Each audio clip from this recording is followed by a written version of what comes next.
Աստված հավատարիմ է, Դեյվիդ Վիլկերսոն, օր մայիսի 20։ Մեր հավատքի ուղղումը։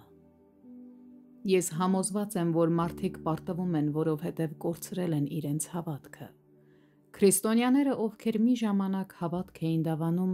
դժվարին ժամանակներում հրաժարվում են Աստծուն վստահելուց։ Որտեղ կարող է Աստծո ժողովուրդը հույս գտնել։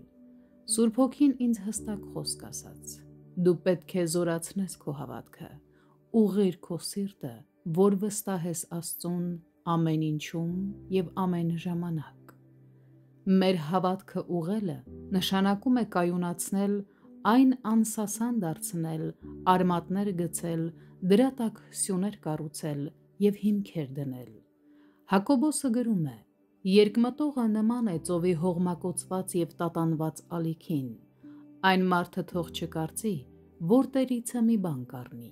Հակոբոս 1:6-7 խոսքեր։ Այս հատվածում Տերը ամբողջ պատասխանատվությունը դնում է հավատացյալի վրա։ Աստված մեզ ասում է. երբ աշխարհը նայում է իմ ժողովրդին այս տագնապի և անհանգստության օրերին,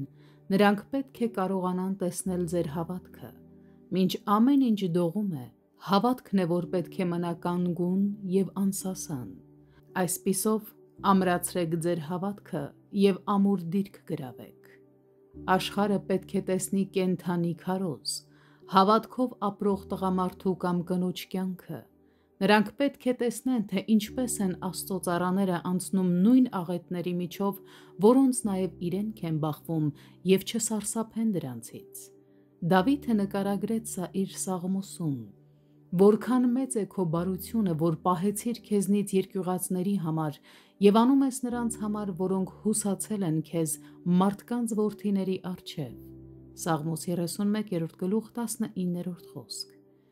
Նա խոսում է հավատացյալների մասին, որոնց անսասան վստահությունն ու հավատարիմ կյանքը հույսի ճառագայթներ են խավարի մեջ գտնվողների համար։ Մի անգամ ես հեռախոսազանգ ստացա մի լուրով, որը ցնցեց ինձ։ Մի պահ վախի հեղեղ տիրեց ինձ, բայց Սուրբ Հոգին մեղմ շշնջաց. պահիր հավատքիդ դիրքը, ամեն ինչ իմ վերահսկողության տակ է, պարզապես անսասան կանգուն մնա։ Այդ պահին խաղաղությունը տիրեց ինձ, օրվա վերջում սիրտս լցվեց ուրախությամբ, երբ հասկացա և ասացի. ես վստահեցի քեզ, Տեր, ես չտատանվեցի և դու կարգավորեցիր ամեն բան։ Շնորհակալ եմ, Տեր։ Աստված հավատարիմ է։